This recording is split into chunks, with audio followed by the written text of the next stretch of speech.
So hi everyone, నేను మీ RN. మీరు చూస్తున్నారు Telugu trader RN YouTube channel. So ఛానల్కి ఎవరైనా ఫస్ట్ టైం వస్తే దయచేసి వెళ్ళి సబ్స్క్రైబ్ చేసుకోండి అండ్ బెల్ ఐకన్ కూడా ఆన్లో పెట్టుకోండి. సో దట్ నీ వీడియోస్ మీకు వెంటనే నోటిఫికేషన్ వస్తుంది. ఓకే, చాలామంది చూసి వెళ్ళిపోతున్నారు, సబ్స్క్రైబ్ చేసుకోవట్లేదు. మీరు చేసి పెట్టుకోండి, మీకోసం మంచి కంటెంట్ తెస్తాను. అండ్ మనం 50K సబ్స్క్రైబర్స్కి చాలా దగ్గరలో ఉన్నాం, మీరు తలుచుకుంటే అయిపోద్ది. ఓకే, సో ఈరోజు ఏదైతే జియో పొలిటికల్ న్యూసెస్ ఉన్నాయో చాలా ఇంట్రెస్టింగ్ ఉంటాయి. మీరు మొత్తం చూడండి, మీకు క్లారిటీ కూడా వచ్చేస్తుంది అసలు ఎందుకు ఏం జరుగుతుందని. ఓకే, ఫస్ట్ థింగ్ మీ అందరికీ ఒకటి చూపించాలి ఏంటంటే stock market holiday on 15th. Because ఇది మీ బ్రోకర్లో కూడా మీకు నోటిఫికేషన్ వచ్చి ఉంటుంది 15వ తారీఖు, అంటే ఎల్లుండి థర్స్డే ఏదైతే సెన్సెక్స్ ఎక్స్పైరీ ఉందో అది రేపే అయిపోద్ది. గుర్తుపెట్టుకోండి, సెన్సెక్స్ ఎక్స్పైరీ రేపు ఉంటుంది. సో థర్స్డే మార్కెట్ ఆఫ్ ఉంటుంది 15th. ఎందుకు అంటే ఇక మీ బ్రోకర్లో కూడా కన్ఫర్మ్గా వచ్చి ఉంటుంది, అలర్ట్ చెక్ చేసుకున్న ఒకసారి.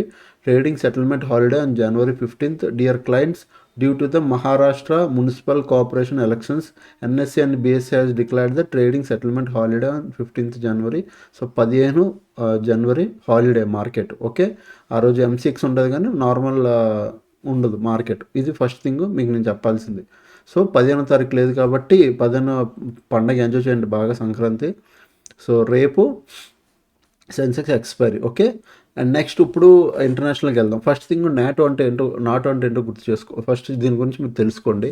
నాటో అనేది ఒక 32 కంట్రీస్ కలిపి క్రియేట్ చేసుకున్న ఒక ఆర్గనైజేషన్ అండి. 32 కంట్రీస్. ఈ 32 కంట్రీస్ ఏం క్రియేట్ చేసుకున్నాయి అంటే సింపుల్గా వీళ్ళు రూల్ ఏం పెట్టుకున్నాయంటే ఈ నాటోలో, ఇఫ్ ఎనీ కంట్రీ బయట 32 కంట్రీస్ కాకుండా బయట ఎనీ అదర్ కంట్రీ ఏ కంట్రీ అయినా, ఒకవేళ ఈ 32 కంట్రీస్లో ఏ కంట్రీ మీదకైనా వార్ కానీ అటాక్ కానీ వస్తే అప్పుడు ఏం చేయాలంటే ఈ 32 కంట్రీస్ 31 కంట్రీస్ ఇవన్నీ కలిపి ఆ కంట్రీకి సపోర్ట్ చేయాలి. వార్ ఎయిర్ డిఫెన్స్ ఇవ్వాలి, వాళ్ళ మిలిటరీ ఇవ్వాలి, వాళ్ళ షిప్స్ ఇవ్వాలి, అన్నీ వాళ్ళకి సపోర్ట్ చేస్తూ వాళ్ళతో ఫైట్ చేయాలి. ఫైట్ అంటే వాళ్ళు చేయాల్సిన లేదు, బట్ వాళ్ళ బ్యాక్ అండ్ సపోర్ట్ ఇవ్వాలి. మొత్తం సపోర్ట్ ఈ 32 కంట్రీస్. ఎవరైతే ఈ కంట్రీలో ఇప్పుడు ఫర్ సపోజ్ పాకిస్తాన్ ఉంది, ఇందులో నాటోలో పాకిస్తాన్ లేదు. ఓకే, పాకిస్తాన్ వచ్చి ఈ నాటోలో ఏదో ఒక కంట్రీతో లైక్ ఇరాను ఇజ్రాయెల్ దేనితోనో వార్కి స్టార్ట్ అయింది అనుకోండి, అప్పుడు ఈ 32 కంట్రీస్ కలిపి ఈ ఇరాన్ ఇజ్రాయెల్కి సపోర్ట్ చేయాలి పాకిస్తాన్తో వార్కి.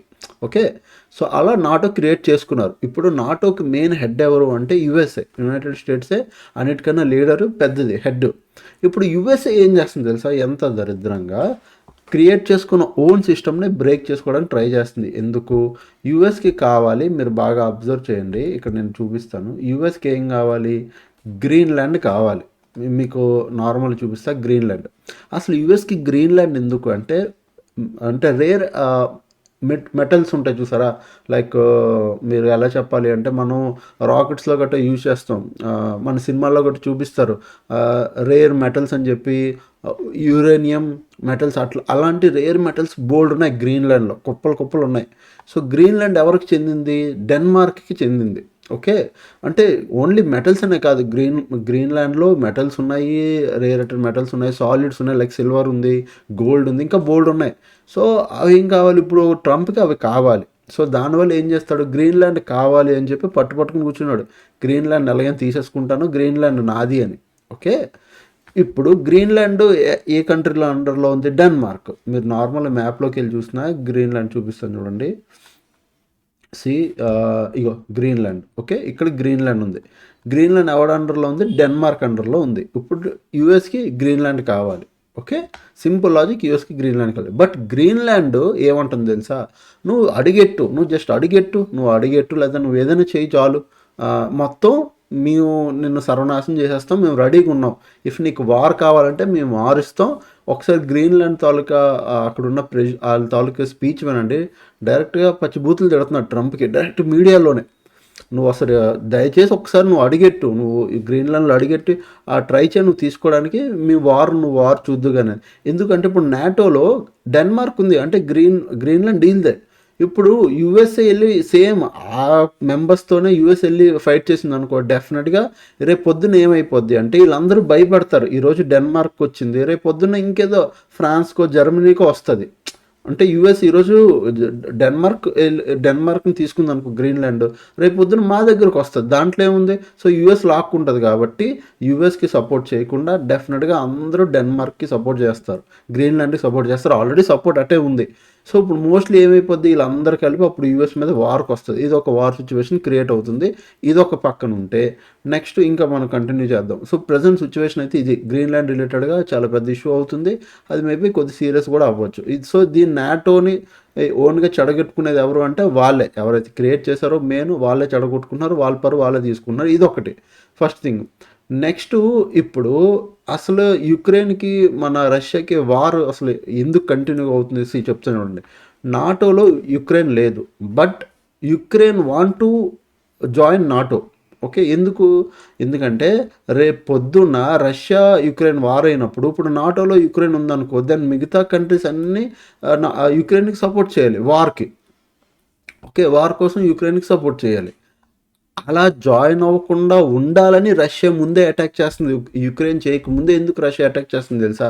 ఇఫ్ పర్ సపోజ్ యుక్రెయిన్ వెళ్ళి ఒకవేళ నాటోలో జాయిన్ అయితే అది రష్యాకి ఇబ్బంది. మీరు అనిపించవచ్చు ఏం ఇబ్బంది అని, చూపిస్తాను. ఇది మ్యాప్ చూడండి. మన రష్యా ఈజ్ బిగ్గెస్ట్ కంట్రీ, మీకు తెలుసు. ఇగో ఇక్కడ యుక్రెయిన్ ఉంది.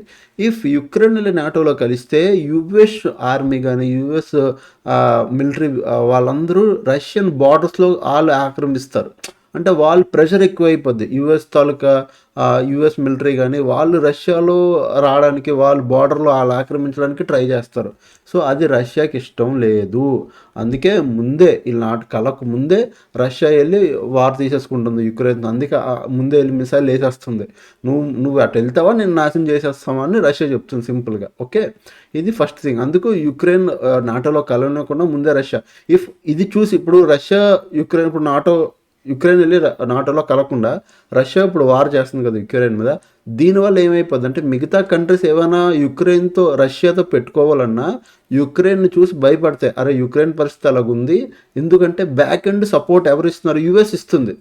ఇప్పుడు యుక్రెయిన్ లాంటి కంట్రీస్, రష్యా లాంటి కంట్రీలు, సో ఇప్పుడు ఏం చేస్తున్నారు? రష్యా లాంటి కంట్రీలు టాప్లో ఉన్నాయి. ఓకే, రష్యా కానీ చైనా కానీ ఇండియా కానీ ఇప్పుడు టాప్లో ఉంది. యూఎస్కి అది నచ్చట్లేదు. సో యూఎస్ ఏం చేయాలి? డైరెక్ట్గా రష్యాతో వార్ తీసుకోదు, ఎందుకంటే న్యూక్లియర్ వార్ అయిపోద్దని తెలుసు, ఆ భయం ఉంది. సో బ్యాక్ ఎండ్ ఏం చేస్తుంది? యుక్రెయిన్ నుంచి వార్ అంటే వాళ్ళకి సప్లై చేయడం సామాన్లు, వాళ్ళతో వార్ చేయించడం, అంటే బ్యాక్ ఎండ్ వార్ వాళ్ళు ఇస్తున్నారు, బ్యాక్ ఎండ్ సపోర్ట్ ఇస్తున్నారు. యుక్రెయిన్ అందుకే కంటిన్యూగా వార్ చేస్తుంది రష్యా మీద.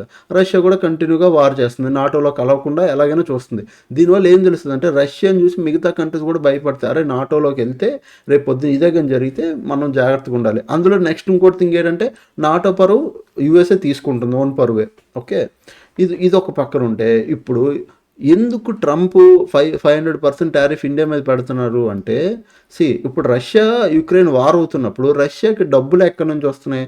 వాళ్ళు ఆయిల్, వాళ్ళు మినరల్స్ అమ్ముకుంటున్నారు. ఇప్పుడు అందుకు ట్రంప్ ఏమంటున్నాడు? మీరు రష్యాలో ఆయిల్స్ మినరల్స్ కొనకండి, 500% టారిఫ్ అంటున్నాడు. దేనికి? అందుకోసం. అంటే మీరు కొనడం వల్ల మీ డబ్బాలు వార్లో యూస్ చేస్తున్నారు అంటున్నారు. ఓకే, బట్ యుక్రెయిన్కి బ్యాక్ అండ్ సపోర్ట్ని ఎవరు చేస్తున్నారు? యూఎస్ చేస్తుంది. బట్ ఆ విషయం బయటికి చెప్పరు. మీరు కొనుక్కోవడం, ఆయిల్స్ కొనుక్కోవడం, మీరు మినరల్స్ కొనుక్కోవడం, మిగతా ఏమైనా ఇంపోర్ట్ ఎక్స్పోర్ట్ జరగడం రష్యా నుంచి వాళ్ళకి డబ్బు వస్తుంది. అందుకు ఆ డబ్బు వాళ్ళు వార్లో యూజ్ చేస్తున్నారు. వాళ్ళకి మీరు ఏమి అంటే వాళ్ళ నుంచి మీరు ఏం తీసుకోకూడదని ఇది జరుగుతుంది. బట్ దీనికి చెక్ పాయింట్ కింద మన నార్మల్గా రష్యానే కాదండి, ఆల్మోస్ట్ ఎవ్రీ కంట్రీలో మన మొత్తం ఆస్ట్రేలియా కానీ ఇండియా కానీ చైనా కానీ Pakistan any country US dollar rule చేస్తుంది. యుఎస్ డాలర్ ఎందుకంటే యుఎస్ డాలర్లో ట్రాన్సాక్షన్స్ జరుగుతాయి. ఇంపోర్ట్ ఎక్స్పోర్ట్ ట్రాన్సాక్షన్స్ కానీ ట్రేడ్ డీల్స్ కానీ అన్నీ డాలర్లోనే జరుగుతాయి. ట్రంప్ని డాలర్ వీక్ అవ్వకుండా కాపాడుకోవాలి, డాలర్ని పైకి ఉంచాలి అన్న ఇదొక ఉద్దేశంతో పిచ్చి పిచ్చి పనులన్నీ చేస్తున్నాడు. అందులో ఇప్పుడు మన గవర్నమెంట్స్ ఏం చేసిందంటే బిఆర్ఎస్ కరెన్సీని ఇంట్రడ్యూస్ చేసుకుంది. బిఆర్ఎస్లో యాక్చువల్గా 1 2 3 4 5 కంట్రీస్ యాక్చువల్గా ఇన్వాల్వ్ అయి ఉన్నాయి. యాక్చువల్గా 5 కంట్రీస్ కలిపి కరెన్సీ తెచ్చుకుంది. ఈ ఫైవ్ కంట్రీస్లో ఇదే కరెన్సీస్తో ట్రేడ్ డీల్స్ అవుతాయి. అంటే ఇంపోర్ట్ ఎక్స్పోర్ట్ కానీ ఏవైనా ఈ కరెన్సీ ద్వారానే జరుగుతాయి. First thing. కాకపోతే ఇప్పుడు పాయింట్ ఏమైపోతుందంటే ఈ ట్రేడ్ డీల్లో ఈ బిఆర్ఎస్లో మిగతా కంట్రీలు కూడా జాయిన్ అవుతున్నాయి. ఎక్స్ట్రాగా ఇంకొక 3 4 కంట్రీ లైక్ ఇరాన్, ఇజ్రాయెల్ కూడా వచ్చి ఇప్పుడు ఇందులో యాడ్ అవుతున్నాయి. సో ఇది స్ట్రాంగ్ అవుతుంది. ఇది స్ట్రాంగ్ అయితే ఏమవుతుంది, డాలర్స్లో ట్రాన్సాక్షన్స్ తగ్గితే డాలర్ వీక్ అయితే రేపు పొద్దున్న మన రూపీ స్ట్రాంగ్ అయిపోద్ది. అప్పుడు ఎలా అంటే ఇప్పుడు మనం ఒక డాలర్ 90 రూపీస్ ఎలా ఉందో రేపు పొద్దున్న మన ఇండియన్ కరెన్సీ కానీ స్ట్రాంగ్ అయిందనుకో, అప్పుడు మన 10 రూపీస్ లైక్ ఇప్పుడు మనకు $1 90 రూపీస్ కదా, అప్పుడు $1 మనకి ఎలా అయితే 10 రూపీస్, 5 రూపీస్ లేదా 20 రూపీస్, 30 రూపీస్ అంత పడిపోదు. బట్ ఇన్ కేస్ ఫ్యూచర్ అలా అయితే మళ్ళీ బాగుంటుంది. సో అట్లా జరిగే సిచ్యువేషన్ ఉంది. డాలర్ అలా వీక్ అవడానికి ట్రై చేస్తుంది. సో ఇది మన బీఆర్ఎస్ కరెన్సీ ప్రజెంట్ జరుగుతుంది. ఇదంతా ఒక పక్కన జరుగుతుంటే కిమ్ జాంగ్ యాంగ్ అంటే మీకు తెలిసిందే, నార్త్ కొరియా ప్రెసిడెంట్ సింపుల్గా వెనుజులా నుంచి వెనుజులా ప్రెసిడెంట్ నుండి లిఫ్ట్ చేశారు యూఎస్. సింపుల్గా కిమ్ జాంగ్ ఒకటే అంటున్నాడు, కిమ్ జాంగ్ డైరెక్ట్గా యూఎస్కి అంటున్నాడు, నువ్వు వెనుజులా ఎవరైతే లిఫ్ట్ చేసావో ఆడు నా best friend, he is my friend, release him immediately. నువ్వు ఇమ్మీడియట్గా యూఎస్కి డైరెక్ట్ వార్నింగ్, నువ్వు ఎవరైతే వెనుజులా ప్రెసిడెంట్ ఉన్నాడు అతని పేరు ఇది, సో అతను నువ్వు రిలీజ్ చేస్తావా లేదా, అతను నా ఫ్రెండ్, రిలీజ్ హిమ్ ఇమ్మీడియట్లీ. లేదు అంటే అదొక వరల్డ్ వార్కి దారి తీస్తుంది. నేనైతే రెడీ. ఈడొక మెంటలోడు పక్క వరల్డ్ వార్కి రెడీ అంటే అది న్యూక్లియర్ వార్ అయిపోద్ది. సో ఇది ఒక పక్కన ఇది జరుగుతుంది. ఇదంతా ఒక పక్కన జరిగితే ఇండియా 500% టారిఫ్కి రిప్లై ఇచ్చిందండి. ఏంటి తెలుసా, మేము రష్యా నుంచో ఆయిల్ కొంటాం, నువ్వు ఏం చేసుకుంటా చేసుకో సింపుల్గా. ఎందుకంటే ఇండియా వీళ్ళకి భయపడే కంట్రీ కాదు, మేము ఎందుకు ఆయిల్ రష్యా నుంచి కొంటున్నాం, బికాజ్ అది మా కంట్రీకి తక్కువ పడుతుంది, మాకు లాభంగా ఉంది, లాభసరంగా ఉంది, అందుకు మేము కొనుక్కుంటున్నాం తప్ప రష్యాకి ఏదో మేము బ్యాక్ అండ్ సపోర్ట్ చేయాలని కాదు. సో ఇండియా ఎక్కడ తగ్గదు. ఇప్పుడు ఇది కాకుండా నేను అది కూడా రాసుకున్నా, రష్యా ఇంకా 4 మేజర్ డీల్స్ సైన్ చేసింది ఇండియాతో. ఫస్ట్ థింగ్ ఏంటంటే, ఇప్పటి వరకు మనం ఆయిల్ ఒకటి తీసుకుంటున్నాం కదా, ఇక మీద ఆయిల్కి డిస్కౌంట్ కూడా ఇచ్చారు రష్యా. అదేంటంటే ఈ 500% టారిఫ్ ఏదైతే దీనివల్ల నడుస్తుందో, రష్యా ఒక సింపుల్గా అన్నది 500% కాకపోతే 1000 పెట్టుకో, మేము ఆయిల్లో డిస్కౌంట్ ఇస్తామని చెప్పి ఇంకా డిస్కౌంట్ ఇచ్చి ఇంకా తక్కువకి ఇస్తున్నారు మనకు ఆయిల్. నెక్స్ట్ తక్కువకి వస్తే మనకి 500% టారిఫ్ పెట్టుకున్నా మనకి ఇబ్బంది లేదండి. అప్పుడు మనం యూఎస్తో డీలే చెయ్యం కదా. ఇప్పుడు యూఎస్ 500% టారిఫ్ ఎందుకు పెట్టింది, ఇప్పుడు రష్యా నుంచి ఆయిల్ మనం కొంటున్నామని. సో మనం యూఎస్తో డీల్ చేసుకుంటే మన ప్రొడక్షన్ యూఎస్కి వెళ్తే యూఎస్ ఐటమ్స్ మనకు వస్తే 500% టారిఫ్, మనం యూఎస్తోనే డీల్ చేయం. ఇంకొక విషయం తెలుసా, యూఎస్ఏ మెడిసిన్ మన దగ్గర నుంచి చాలా కొనుక్కుంటుంది. లైక్ సింపుల్ ఎగ్జాంపుల్ చెప్పాలంటే, మన ఇండియాలో ఉన్న పారాసిటమాల్ యూఎస్లో చాలా హై. ఇక్కడ మనకు 10-20 రూపాయలు దొరికే పారాసిటమాల్ యూఎస్లో 1000 రూపీస్కి పారాసిటమాల్ సెల్ చేస్తారు తెలుసా. సో ఆల్మోస్ట్ 40% మెడిసిన్ ఇండియా నుంచి యూఎస్కి వెళ్తుంది. సో ఎవరికి నష్టం, ఇండియాకి నష్టమా? కాకపోతే ఇండియా ఒకటే అంటుంది, యూఎస్ తీసుకోకపోతే ఏముంది, మిగతా కంట్రీస్ ఇప్పుడు ఓపెన్ అయ్యాయి. మిగతా గ్లోబల్లో ఉన్న మోస్ట్ కంట్రీస్ అన్నీ ఓపెన్లోకి వచ్చాయి. ఇప్పుడు మేము కొనుక్కుంటాం, దాంట్లో ఏముందని. ఓకే. సో మొన్న రష్యా అండ్ ఇప్పుడు పుతిన్ ఎవరైతే ఉన్నారో, ఇండియా రష్యా డీల్స్లో ఏం జరిగిందంటే, ఫస్ట్ ఆయిల్ ఒకటి, నెక్స్ట్ గ్యాస్ ఒకటి, నెక్స్ట్ కోల్ ఒకటి, ఇవి మనం రష్యా నుంచి ఇంకా ఎక్కువ తెచ్చుకుంటున్నాం. నెక్స్ట్ పేమెంట్, ఇప్పుడు ఏదైతే ట్రేడ్ డీల్స్ అవుతాయి అయితే బ్రిక్స్ కరెన్సీలో అవుతుంది, లేదంటే లోకల్ కరెన్సీలో అవుతుంది. యూఎస్ డాలర్లో ఇంకా కరెన్సీ అవ్వదు. నెక్స్ట్ చూడండి, ఇంకొకటి బెస్ట్ థింగ్ ఏంటంటే, రష్యా ఇంకా ఆల్రెడీ లాస్ట్ వీడియోలో చెప్పాను, Russia and India is best friends. Like best friends. So నాకు తెలిసి ఎప్పుడు వాళ్ళు విడిపోరో, అది జరగని పని. ఎందుకంటే మనం రష్యా సైడ్ ఉంటాం ఎక్కువ. సో రష్యా మీడియా ఉందో, ఆర్టీ మీడియా, అది ఇండియాలో కూడా లాంచ్ అయింది. ఇది రష్యన్ మీడియా, అది ఇండియాలో అఫీషియల్గా వాళ్ళు పుతినే లాంచ్ చేశారు. అది చాలా గుడ్ థింగ్. అండ్ రష్యా వెళ్ళిపోతూ రియల్గా అగ్రిమెంట్ అని చెప్పి ఒకటి సైన్ చేసింది. దాని గురించి మీకు చూపిస్తాను, ఒకసారి ఆగండి.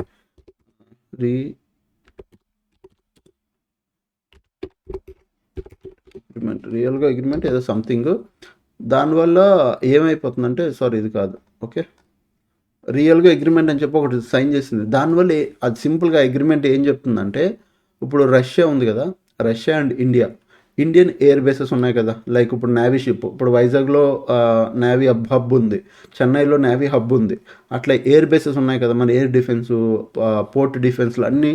సో రష్యా సింపుల్గా హ్యాపీగా నీట్గా ఇండియాలో వచ్చి వాళ్ళు ఇక్కడ ఇప్పుడు ఇండియాలో నచ్చిన దగ్గర, చెన్నై అయితే చెన్నై, వైజాగ్ అయితే ఎక్కడైనా ఏ ఎయిర్ డిఫెన్స్కైనా యాక్సెస్ చేసుకోవచ్చు. రష్యా హ్యాపీగా రావచ్చు, వాళ్ళు ఇక్కడ ఉండొచ్చు, వాళ్ళు ఇక్కడ రిపేర్లు చేసుకోవచ్చు, ఇక్కడ నుంచి ఎగరొచ్చు, మళ్ళీ తిరగవచ్చు, వాళ్ళ ఇష్టం. అలాగే ఇండియా కూడా అక్కడే సేమ్, ఇక్కడ నుంచి రష్యా వెళ్ళొచ్చు, రష్యాలో మన ఫ్లైట్లు ఏమైనా అక్కడ టెక్నికల్ ఇష్యూ వస్తే వెంటనే రష్యాలో ల్యాండ్ అవ్వచ్చు, అక్కడ హ్యాపీగా మన ఫ్లైట్లని రిపేర్ చేసుకోవచ్చు.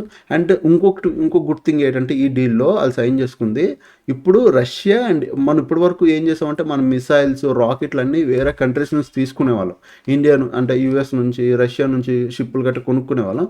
ఇప్పుడు రష్యా అండ్ ఇండియా కలిపి రాకెట్లు కానీ మిసైల్ కానీ న్యూక్లియర్ వెపన్స్ కానీ ఫ్లైట్ జెట్లు కానీ ఈ షిప్పులు కానీ 2 కంట్రీలు కలిపి చేసుకుంటాయి.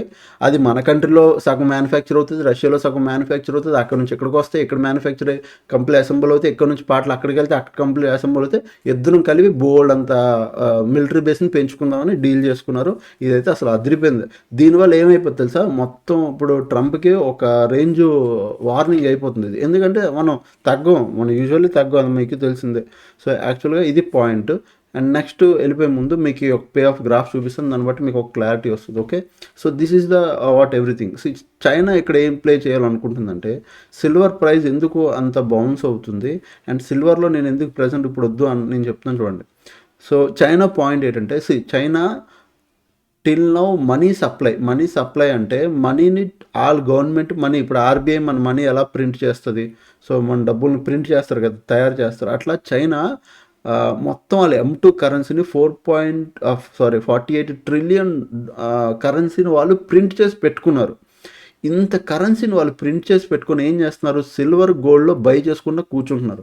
సిల్వర్ గోల్డ్ కమోడిటీని ఫుల్గా బై చేసి కూర్చుంటున్నారు. ఎందుకు, చైనాకి తెలుసు రేపు పొద్దున్న వచ్చే ఫ్యూచర్ ఆయిల్ది కాదు. ఇప్పటి వరకు మనం ఎలక్ట్రిక్ ఆయిల్స్ అంటే బైక్లో ఆయిల్ తీసుకున్నాం. అంటే రేపు ఫ్యూచర్ ఏంటంటే ఆయిల్ కాదు, రేపు future rare metals like silver కానీ ప్లూటోనియం కానీ కాపర్ కానీ వీటితోనే ఉంది. సోలార్ ఎనర్జీ కానీ అంతా ఇంకా న్యాచురల్ ఎనర్జీ వీటితోనే ఉంది, కానీ ఆయిల్ వల్ల పెద్ద ఉపయోగం లేదు ఫ్యూచర్లో. సో అది తెలిసిన చైనా ముందుగానే డబ్బులు ప్రింట్ చేసుకొని ఎక్కువగా కమోడిటీస్ కొని పెట్టుకుంటుంది.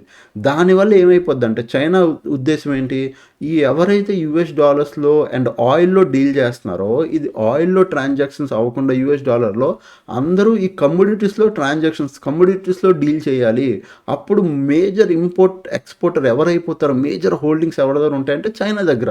ఎందుకంటే ముందే కొని పెట్టుకుంటుంది, వాళ్ళే డబ్బులు క్రియేట్ చేసి పెట్టుకుంటున్నారు, వాళ్ళే అన్ని కంట్రీస్ నుంచి కొని పెట్టేసుకుంటున్నారు. అర్థమవుతుందా? దానివల్ల ఏమైపోద్ది అంటే, కమోడిటీస్ ఎక్కువ ఉండడం వల్ల రేపు పొద్దున్న గోల్డ్ కాపర్ సిల్వర్ ఏది కావాలన్నా వేరే దేశాలు వెళ్ళి చైనా దగ్గర నుంచి మనం తీసుకోవాలి. అది చైనా ఉద్దేశం. బట్ ఇక్కడ పాయింట్ ఏమైపోతుంది, చైనా ఇంత డబ్బులు క్రియేట్ చేసి పెడుతుంది, ఇంత సిల్వర్ కొనుక్కుంటుంది, బట్ యాక్చువల్గా అంత సిల్వర్ లేనే లేదు. అంటే ఇంకా బయటికి రాలేదు ప్రజెంట్ ఉన్న సిల్వర్ అంతా. అందుకే సిల్వర్ని సెల్ చేయడం కూడా చైనా ఆపేసింది, అందుకు సిల్వర్ ప్రైస్ అంత ఫ్లక్చువేట్ అవుతుంది. బట్ మీరు చూస్తే ఎగ్జాక్ట్గా big 4.4 billions, okay, billion of reporters bank short positions. అంటే షార్ట్ పొజిషన్స్ అంటే సింపుల్గా 4.4 బిలియన్ సిల్వర్లో European countries, okay, west countries అన్నీని 4.4 బిలియన్ బిగ్ ప్లేయర్స్ అందరూ షార్ట్ చేసి కూర్చున్నారు సిల్వర్ని.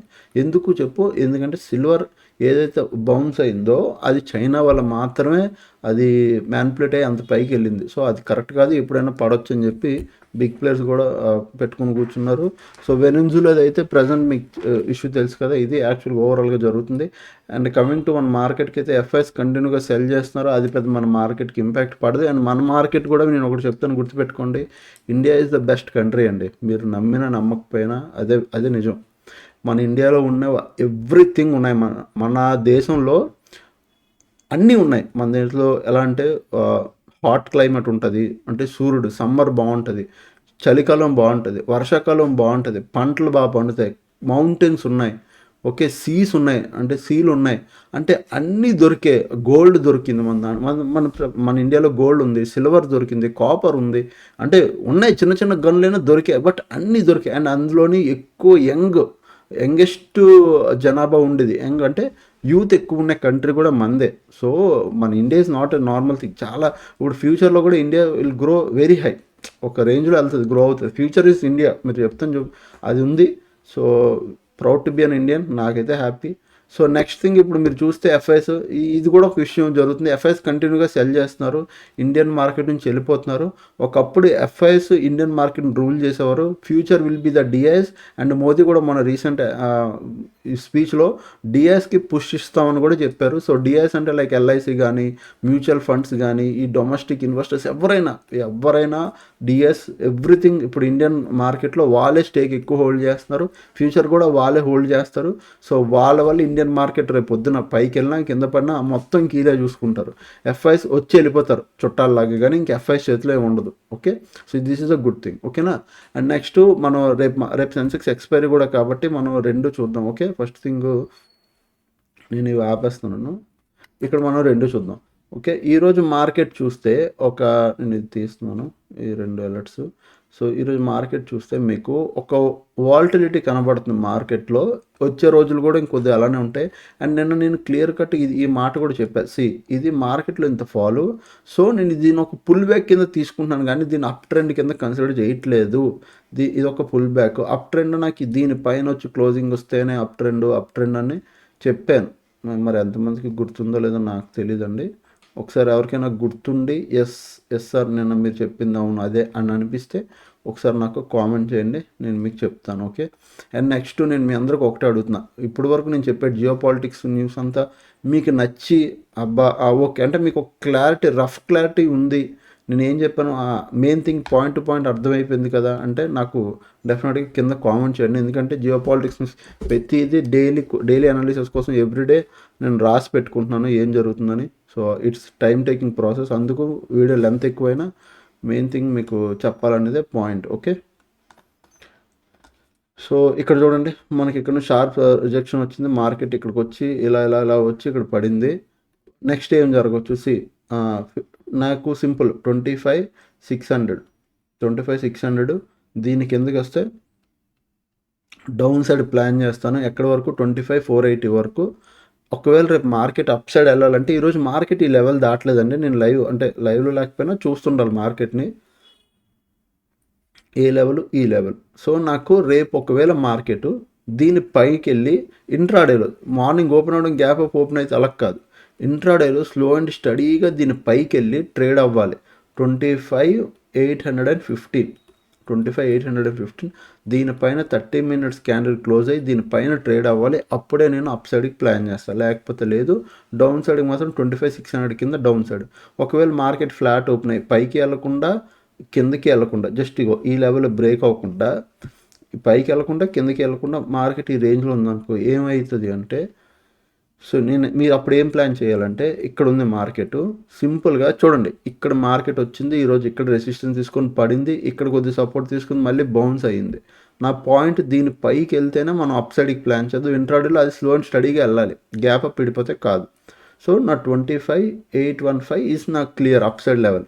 డౌన్ సైడ్కి మాత్రం మార్కెట్ కిందకు వచ్చినా ఇది సపోర్ట్ ఉంది. సో 25,600 కిందకు వస్తేనే మనం డౌన్ సైడ్ ప్లాన్ చేస్తాం. మధ్యలో చాలా స్పేస్ ఉంది కదంటే ఉంది, ఎటు వెళ్ళినా ట్రాప్ అయిపోతాం. పైకి వెళ్తే కిందకి వెళ్తే పైకి ట్రాప్ చేసే సిచ్యువేషన్ జరిగిపోద్ది. సో వెయిట్ చేద్దాం, లేకపోతే లేదు వదిలేద్దాం, ఏం పర్లేదు. అండ్ దట్టు రేపు సెన్సెక్స్ ఎక్స్పైరీ కాబట్టి మోస్ట్లీ సైడ్ వేస్ ఉండి ప్రీమియం డీకే చేయడానికే చూస్తారు. ఓకే, నెక్స్ట్ సెన్సెక్స్లోకి వెళ్దాం. సెన్సెక్స్ అయితే నా సింపుల్ రేంజ్ అండి. నా వ్యూ ఏంటంటే ఇది నా డౌన్ సైడ్కి లెవెల్, ఇది అప్ సైడ్ లెవెల్ అంతే. Okay, cinder. ఓకేనా. సెన్సెక్స్ కూడా సేమ్ యాస్టీస్ మీరు పెట్టుకోండి. 83,906 దీని పైకి వెళ్ళి స్లో అండ్ స్టడీగా మార్కెట్ వెళ్తే దీనిపైన 30 మినిట్స్ క్యాండిల్ క్లోజ్ వస్తే నేను అప్ సైడ్ ప్లాన్ చేస్తా, అప్ సైడ్కి. ఓకే, అలాగే 84,400 పైన కూడా అప్ సైడ్కే ప్లాన్ చేస్తా. ఈ రెండు నేను అప్ సైడ్కి ప్లాన్ చేస్తే లెవెల్స్. ఇప్పుడు డౌన్ సైడ్కి మాత్రం ప్లాన్ చేయాలంటే 83,200 లెవెల్ కింద డౌన్ సైడ్కి ప్లాన్ చేస్తా. అలాగే 83,000 కింద కూడా డౌన్ సైడ్కే ప్లాన్ చేస్తా. ఈ రెండు డౌన్ సైడ్ లెవెల్స్. ఓకే, 83,200, 83,000. ఓకేనా, ఇవి డౌన్ సైడ్ లెవెల్స్. ఇది up side levels 83,900, 84,400. Market flat, ఇది పైకి వెళ్ళకుండా కిందికి వెళ్ళకుండా ఈ రేంజ్ లోపలే ఉండిపోతే రేపు ఎక్స్పైరీ వదిలేద్దాం, ఏం పర్లేదు, కళ్ళు మూసుకొని వదిలేయండి, మీరేం చేయకండి, అదేది చేసుకుంటూ చేసుకోనివ్వండి. Okay, simple Nifty and bank Nifty. So Nifty and Sensex. And coming to bank Nifty మీకు ఒక రేంజ్ కనబడుతుంది. సింపుల్ బ్యాంక్ నిఫ్టీ ఈ రేంజ్లో ఉంది. ఇప్పుడు ఈ రేంజ్ దాటితేనే మీరు ట్రేడ్ చేయండి. 59,691, 59,691. మళ్ళీ కింద ఉన్న లెవెల్ ఏమో 59,300. ఓకే, పైన ఉన్న లెవెల్ ఇది 59,300, కింద ఉన్న లెవెల్ ఇది, పైన ఉన్న లెవెల్ ఇది. ఓకే, దీని పైకి వస్తే సేమ్ 30 మినిట్స్ క్యాండిల్ క్లోజ్ వస్తే అప్ సైడ్, దీని కిందకి వస్తే డౌన్ సైడ్. రెండు వైపులా సేమ్ 30 మినిట్స్ క్యాండిల్ క్లోజ్ రావాలి, అప్పుడే మనం ప్లాన్ చేస్తాం, లేకపోతే లేదు. ఓకేనా. సో ఇది Nifty and bank Nifty and Sensex. And coming to trades అయితే నేను ఈరోజు లైవ్ ఏం రాలేదు, బట్ ఓవరాల్గా అయితే ఇది సినారీ. ఓకే, సో అదనమాట. ఇంకా ఛానల్కి ఎవరైనా ఫస్ట్ టైం వస్తే దయచేసి సబ్స్క్రైబ్ చేసుకోండి. నా ఈ ఎఫర్ట్స్ మీకు నచ్చితే, ఈ పేపర్ మీద ఉన్న ఎఫర్ట్స్ మీకు నచ్చితే నేను ఒకటే అడుగుతున్నాను, ఒక లైక్ అండ్ మీరు కామెంట్ చేయండి. నెక్స్ట్ వచ్చే సాటర్డే ఏ వీడియో కావాలో, వీడియోకి ఎక్కువగా ఏ టాపిక్ మీద మీకు లాస్ట్ వీడియోలో 0 to హీరో అడిగారో నేను చేశానండి. నెక్స్ట్ కూడా అంతే. మీరు ఫ్రైడే కానీ సాటర్డే కానీ మీకు ఏ వీడియో కావాలో, మీరు ఎక్కువ కామెంట్స్ దేని మీదకి వస్తాయో దాని రిలేటెడ్గా నేను వీడియో చేస్తా. ఓకే, దేని రిలేటెడ్గా ఎక్కువ కామెంట్స్ వస్తాను, మీకు ఏది కావాలో మీకు కామెంట్ చేయండి. మీరు ఏది అడిగితే నేను అదే చేస్తాను. ఓకే, సో అదనమాట.